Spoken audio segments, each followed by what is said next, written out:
अऊज़ु बिल्लाहि मिनश्शैतानिर्रजीम बिस्मिल्लाहिर्रहमानिर्रहीम अल्हम्दुलिल्लाहि रब्बिल आलमीन अस्सलातु वस्सलामु अला रसूलिल्लाह सल्लल्लाहु अलैहि वसल्लम रब्बिश्रह ली सदरी वयस्सिर ली अमरी वहलुल उक़्दतम मिन लिसानी यफ़क़हू क़ौली।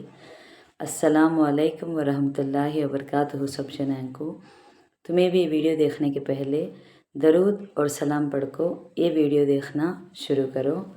आज का 5 मिनट का मदरसा को अब चलता है 5वां महीना जुमादुल उला का 20 तारीख के बारे में इंशाअल्लाह 10 हदीस हती उसे मालूम कर लेने की कोशिश करेंगे।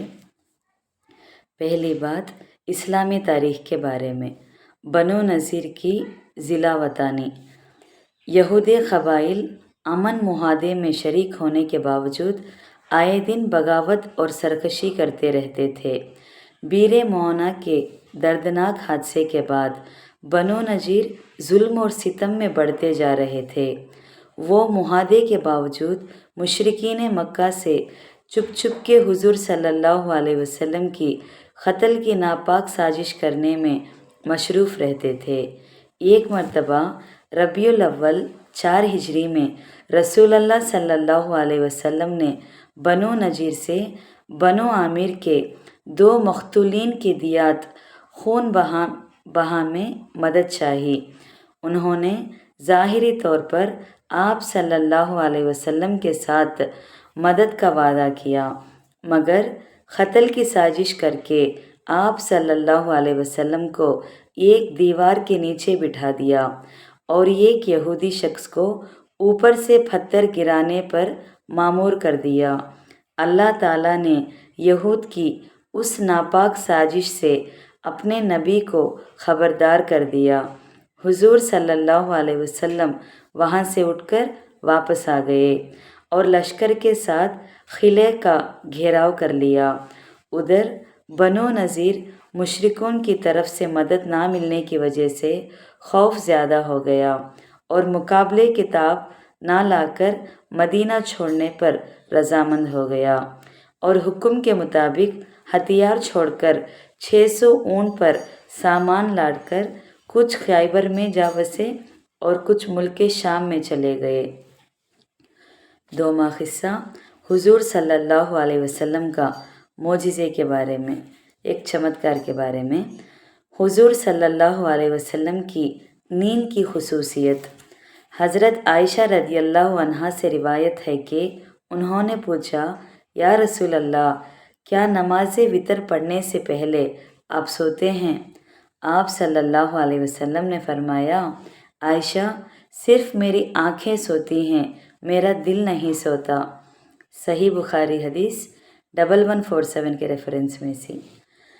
3वां किस्सा, एक फ़र्ज़ के बारे में। रसूलुल्लाह सल्लल्लाहु अलैहि वसल्लम से मोहब्बत फ़र्ज़ है। रसूलुल्लाह सल्लल्लाहु अलैहि वसल्लम ने फरमाया, तुम में से कोई शख्स मोमिन नहीं हो सकता जब तक उसको अपने माँ बाप, अपनी औलाद और सब लोगों से ज़्यादा मुझसे मोहब्बत ना हो। सही बुखारी हदीस 15 अनस रदियल्लाहु अन्हु के रेफरेंस में से। 4वां किस्सा, एक सुन्नत के बारे में। नफ्स के बुराई से पनाह मांगना। रसूलुल्लाह सल्लल्लाहु अलैहि वसल्लम ने हज़रत हुसैन रदियल्लाहु अन्हु को ये दुआ सिखाई, अल्लाहुम्मा अलहिमनी रुश्दी व इसनी मिन शर्री नफ्सी। तर्जुमा, ऐ अल्लाह, तू मेरे दिल में मुझसे मुतल्लिक भलाई डाल दे और मेरे नफ्स की बुराई से मुझको बचा ले। तिर्मिज़ी 3483 इमरान बिन हुसैन रदियल्लाहु अन्हु के रेफरेंस में से। 5वां किस्सा, एक अहम अमल की फ़जीलत के बारे में। मेहमान का इकराम करना। रसूलुल्लाह सल्लल्लाहु अलैहि वसल्लम ने फरमाया, जब कभी भी कोई मुसलमान अपने मुसलमान भाई से मुलाकात के लिए जाए और मेज़बान मेहमान का एजाज़ और इकराम करने के गरज से मेहमान को तकिया पेश करे तो अल्लाह ताला उस मेज़बान की मग़फ़िरत फ़रमा देगा। तबरानी सगीर 761 सलमान रदियल्लाहु अन्हु के रेफरेंस में से। 6वां किस्सा, एक गुने के बारे में। قرآن شریف کو بھلا دینا۔ رسول اللہ صلی اللہ علیہ وسلم نے فرمایا، جس شخص نے قرآن شریف حفظ کیا پھر اسے غفلت کی وجہ سے بھلا دیا تو وہ قیامت کے دن اللہ تعالیٰ سے اس حال میں ملاقات کرے گا کہ اس کا ہاتھ یا کوئی عضو کا تو کوئی بھی پارٹ کٹا ہوا ہوگا۔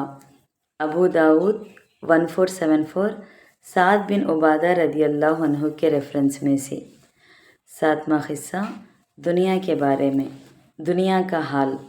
اللہ تعالیٰ کا ارشاد ہے، اور اے نبی ان لوگوں کے سامنے دنیاوی زندگی کا مثال بیان کر دو کہ وہ ایسے ہیں جیسے ہم نے آسمان سے پانی برسایا تو اس سے زمین میں سبز خوب گھنا ہو گیا، پھر وہ ایسا ریزہ ریزہ ہوا کہ ہوائیں اسے اڑا لے جاتی ہے، اور اللہ ہر چیز پر مکمل قدرت رکھتا ہے۔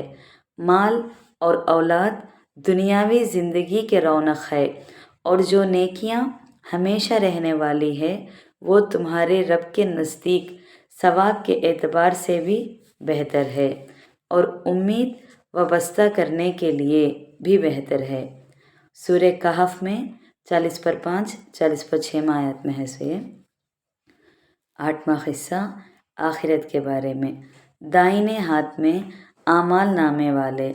قرآن میں اللہ تعالیٰ فرماتے ہیں، اے انسان تو اپنے رب کے پاس جانے تک عمل کرنے کی پوری کوشش کر رہا ہے اور تجھے اس عمل کا بدلہ ملنے والا ہے، تو جس کا نام اعمال دائنے ہاتھ میں دیا گیا اس سے آسان حساب لیا جائے گا، وہ اپنے گھر والوں کے پاس خوش ہو کر لوٹے گا۔ سورہ انشقاق 6 7 8 9 آیات میں ہے سے۔ 9واں قصہ طب نبوی سے علاج۔ مریض کے پیشانی پر ہاتھ رکھنا۔ حضرت سعد بن ابی وقاص رضی اللہ عنہ فرماتے ہیں کہ ایک مرتبہ میں بیمار ہوا تو رسول اللہ صلی اللہ علیہ وسلم مجھے دیکھنے کے لیے تشریف لائے اور اپنا مبارک ہاتھ میرے سینے پر رکھا، جس کی ٹھنڈک میرے سینے میں پھیل گئی۔ ابو داؤد 3875 کے ریفرنس میں سے۔ کیا خلاصہ کرتے ہیں گا تو اس میں پیشانی پر ہاتھ رکھ کر مریض کی دلداری کرنا بھی ایک نفسیاتی علاج ہے۔ 10واں قصہ نبی صلی اللہ علیہ وسلم کی نصیحت کے بارے میں۔ لوگوں سے اچھے اخلاق سے پیش آؤ۔ رسول اللہ صلی اللہ علیہ وسلم نے فرمایا، تم جہاں کہیں بھی رہو اللہ سے ڈرتے رہو اور برائی کو مٹانے کے لیے بھلائی کر لیا کرو اور لوگوں سے اچھے اخلاق سے پیش آیا کرو۔ ترمذی 1987 ابو ذر رضی اللہ عنہ کے ریفرنس میں سے۔ الحمدللہ آج کا 5 منٹ کا مدرسہ 20 جمادی الاولیٰ کے بارے میں بات کر لیے۔ انشاءاللہ کل 21 جمادی الاولیٰ کے بارے میں بات کریں گے۔ السلام علیکم ورحمۃ اللہ وبرکاتہ۔